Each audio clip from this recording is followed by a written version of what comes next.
Hi everyone, and today I'm looking at Canon's top of the line and most expensive 35mm lens, the Canon EF 35mm f1.4 USM L Mark II. It costs an unbelievable $1,700 US, or about £1,600 here in the UK. I know Canon have a reputation for overpricing their equipment, but this is getting ridiculous. Anyway, it's for their full frame or APS-C digital SLR cameras, although it can be mounted onto mirrorless cameras too if you have the right adapter. I love 35mm f1.4 lenses. The focal length is so useful for everyday shooting, but the wide maximum aperture helps you to shoot indoors or in the dark, or get you some artistically out of focus backgrounds if you're a little close to your subject. If you're shooting on an APS-C camera, then you'll emphasize your subject even more with an equivalent focal length of 56mm, although your depth of field will be deeper, always the case on an APS-C camera. This lens in question is bigger than normal for a lens in this class, being pretty hefty. I'm mildly disappointed that its body is made of plastic, but at least that keeps the weight down a little. It does not feature image stabilization. It's based on a metal lens mount with a weather sealing gasket to protect your camera from moisture and dust ingress. If you want complete weather sealing though, you'll need to put a filter on the front of the lens. The filter thread size is 72mm. The focus ring turns very smoothly and precisely whether you're switched to manual focus mode or not, as you'd expect for a lens at this price point. It features Canon's venerable USM autofocus motor, which is better for stills photography than it is for video work. Here you can see it working fairly quickly with a quiet whooshing sound. And that's it really. The lens comes with a free hood. Its size and weight mean that it will balance better on larger cameras. Well, let's look at image quality. First, on a full frame camera, my 20MP Canon 6D. At f1.4, it's brilliantly sharp and contrasty in the middle of the image, and also excellent down in the corners.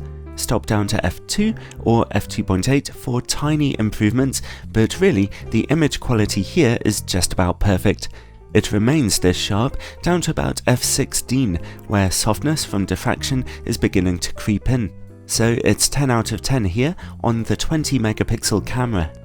I decided to test it a little harder by adapting the lens onto my 42MP full frame camera, a Sony A7R II.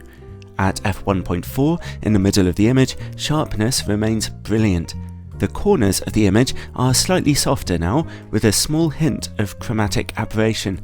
Still, it's quite good for a wide-angle lens at f1.4. At f2, there's a little more clarity. f2.8 is about the same. The corners slowly get sharper until you've stopped all the way down to f11, where they are now very sharp.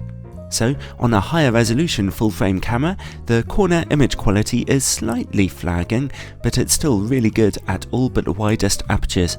Although I should mention now that the only other 35mm f1.4 lens I've tested on my Sony A7R II is the Samyang FE 35mm f1.4 AF, which actually produced very slightly sharper results.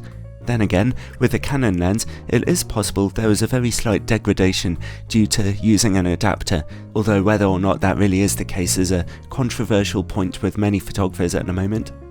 Anyway, let's look at the performance on APS-C by adapting it now onto my 24MP Canon EOS M3. Straight from f1.4, the picture quality is sharp and punchy in the middle of the image and into the corners too. Oddly, at f1.4 I noticed a slightly red colour cast to this lens's images. At f2 and f2.8, the colours return to normal though, and the image quality is even a touch sharper.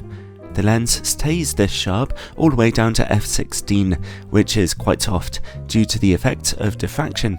So on the APS-C camera, just like on a Canon 6D, it's really a 10 out of 10 performance here.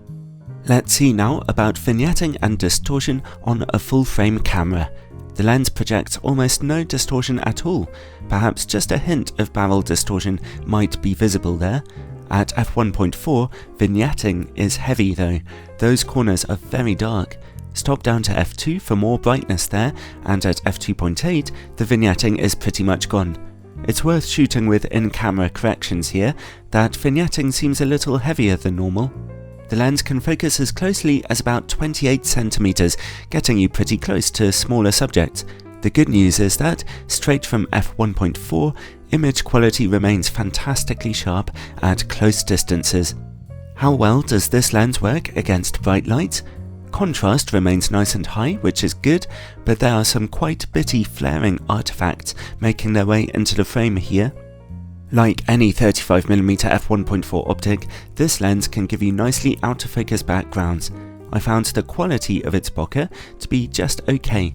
Those backgrounds don't look amazingly smoothly rendered, but neither are they distracting. So overall, I get the feeling that Canon's absolute top priority for this lens was image sharpness. The build quality is just good, the work against bright light and quality of the bokeh are just good, although close-up image quality is very nice. But if sharpness is your top priority, then it's a brilliant lens. Apparently, it's considerably sharper than Canon's original 35mm f1.4L lens, which I've never tested myself. But this new lens's price tag of £1,600 is just plain stupid. For example, I recently tested out the new Samyang 35mm f1.4 FE lens for Sony's full-frame mirrorless cameras, and as I've mentioned, the image quality was just as good.